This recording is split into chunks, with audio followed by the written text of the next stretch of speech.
This video is brought to you by Sailrite. Visit Sailrite.com for all your project supplies, tools, and instructions. This aft cabin was stripped of its headliner and hull liner because it was out of date, too dark, stained, and no longer sticking well. We will transform this aft cabin using new headliner fabric from Sailrite, and in the process reveal the steps required to do it yourself. This short video tutorial will demonstrate the vinyl foam backed headliner. Brian, the owner of this 1982 Regal Ambassador 245XL, will be heading up our DIY tutorial on how to install vinyl foam backed headliner. He has removed the old headliner and cut a section of the foam backed headliner to size, slightly larger than the area it will fit into. What we've done is we've already taken down all of our old headliner that was back here. There was actually a carpet headliner back here. We're going to go with this foam-backed Morbern Seabrook headliner. The reason we're using this is because this being the sleeping quarters, I would prefer to have a vinyl just because if I roll out of bed, I'd rather wake up with my face against this rather than carpet. So that, I think it'll stay a little bit cleaner because as small as this is, there'll be a lot of hands on the walls, things like that. It'll be a lot easier to clean up, from when we're climbing in and out. But we've already prepped the surface using our 3M adhesive remover to take off all the old adhesive. All right, what we're using here is once again our General Trim Adhesive from 3M that we offer here at Sailrite.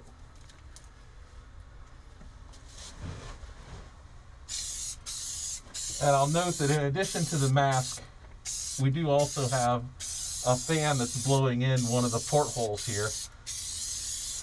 And it's getting a good, nice cross airflow to help with the fumes.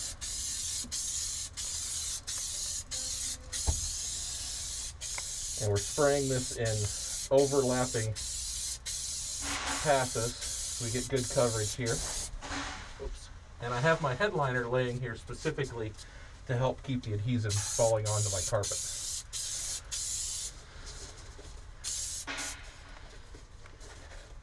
I'm going to try to not get too much on the other headliner or hull liner, but if we do get a little bit on there, it's easy to clean up with 3M adhesive remover.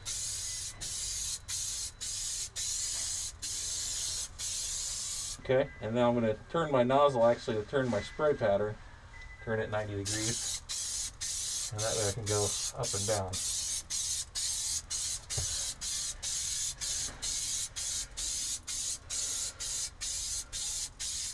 Now we're going to go ahead and do the same with our hull liner.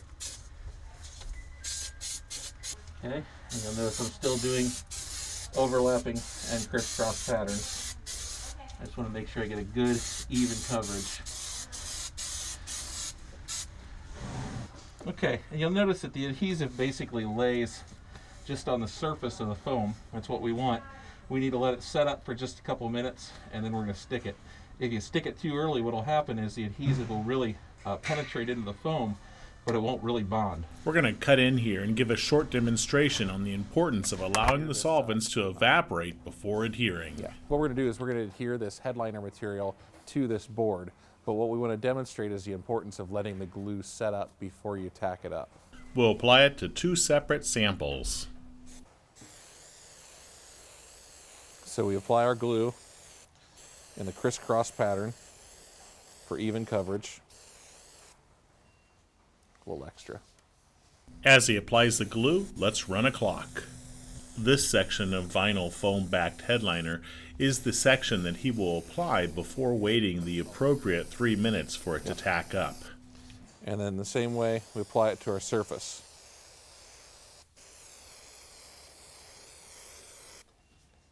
Go ahead and get our second surface ready.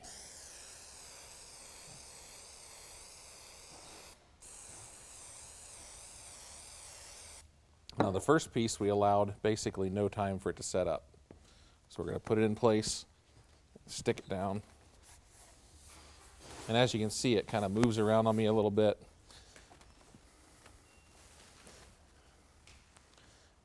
And also can have a tendency to show handprints, whatnot, because what's actually happening is the glue is soaking down into the pores. And you can see that comes right off.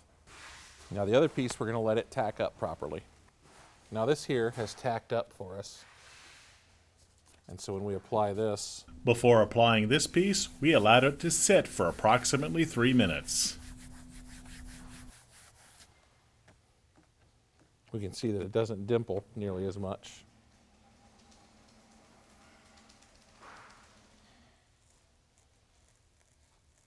And it's also stuck to the point that it's starting to tear away the foam when we try to pull it.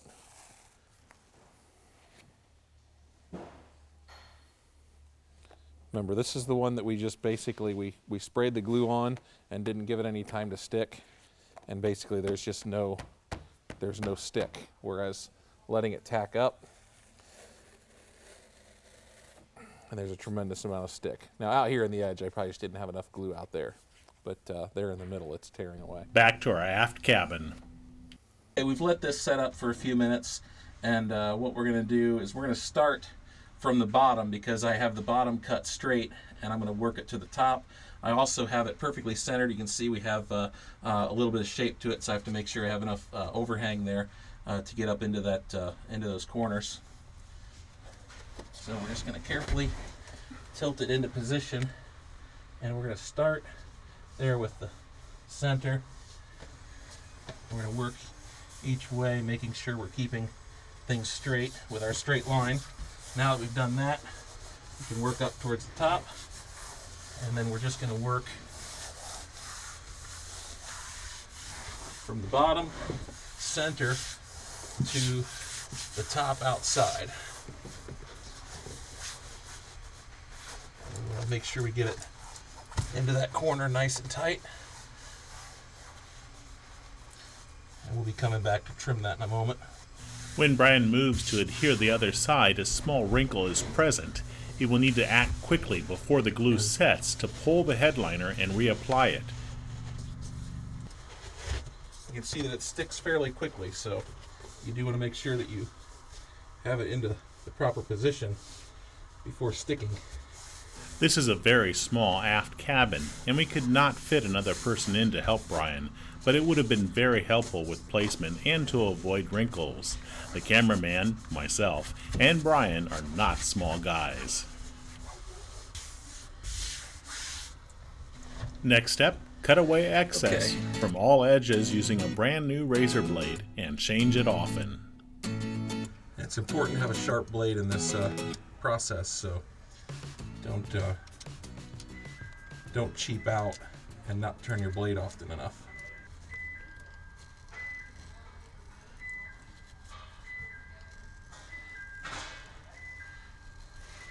This edge is not cut perfectly straight. We're not going to show it, but we will be installing trim boards that will go up against the carpet and the vinyl headliner here, so that is not important. And that was one cut. I'm going to go ahead and turn my blade before I make my next cut. Along the ceiling here, no trim board will be installed, so he cuts slowly and carefully. However, a carpet-style headliner will be installed on the ceiling, and it will help to hide any inconsistencies in his cut along that edge, as seen here in this finished shot.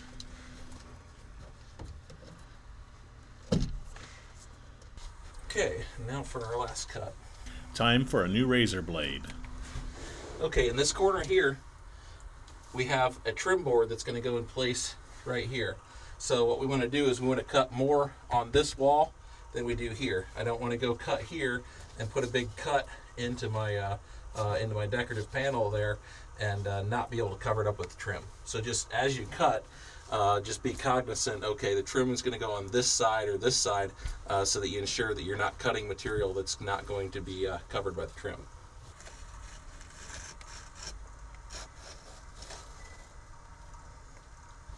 We talked a little bit about why we used the foam-backed headliner back here because I wanted the vinyl surface back here in the aft cabin. It'll be a lot better for handprints, things like that. Now, you can see a little bit of wrinkling or whatnot. Now, this is, of course, worst-case scenario. We've got these bright camera lights shining on here, so you see a lot of shadowing. You'll probably never see that in normal light, but it's important to note that the reason we are seeing that is it is inconsistencies in the fiberglass. Now, the foam backing that's on the vinyl does help to absorb a lot of those inconsistencies. If we were using just vinyl right against it, you'd see it would really look awful. But this particular boat has fairly rough fiberglass. Everywhere else I'm going to be using the carpet headliner because the carpet headliner just tends to really cover up a lot more evil yet. And most of that is because, just like how right now we're seeing that, the way the light reflects off of it, because the carpet headliner doesn't reflect light at all, it'll hide a lot of those things. Also, this particular boat, we have some wiring, things like that we need to hide. So the carpet, although you will still see those things because you don't have this shiny headliner to look at, the carpet's gonna really hide that a lot better. Trim boards made from wood can be used to hide seams or transitions. Here, we are making upholstered trim boards using PVC lumber, which can be sourced from any hardware store. Then it can be upholstered with a headliner of your choice. Here we are using the phone-backed headliner. We are using a 1/4" Staples stainless steel and the Easy TC08 staple gun, available from Sailrite. Now this upholstered trim board can be screwed over seams, rough edges, or transitions to give them a finished look. Another option for vinyl foamed-backed headliner is to use Hidem GIMP. We did not use this on Brian's boat here for the headliner, but here we are using Hidem GIMP for an upholstered helm seat, so you can see how it's applied with the staple gun in the center. Then the finished edges help hide the staple. This can be used to hide seams and more. The choice is yours. Trim boards, woods like teak or other, upholstered trim boards, or Hidem GIMP. Let's pull the curtains and get a quick look at the finished aft cabin with the new headliner and hull liner, both foam-backed and carpet style. Coming up next is the materials and tools list that we use to install this vinyl foam-backed headliner. Be sure to check out the Sailrite website for other types of headliner, hull liner fabrics. We have several other DIY tutorial videos showing how to install other types too. To see more project tutorials that are similar to this one, click on a video here. In the next few months, you will see multiple new tutorial videos for the 2016 project boat, which is a 1982 Regal Ambassador 245 XL. Upcoming projects include making your own foam-backed headliner, bee-berth cushions, reupholstering a folding helm seat, upholstered side panels, lounge cushions, cushions with the backer board, luxury woven vinyl flooring, and many more. Be sure to subscribe to the Sailrite YouTube channel and watch for them on the Sailrite website. I'm Eric Grant, and from all of us here at Sailrite, thanks for watching.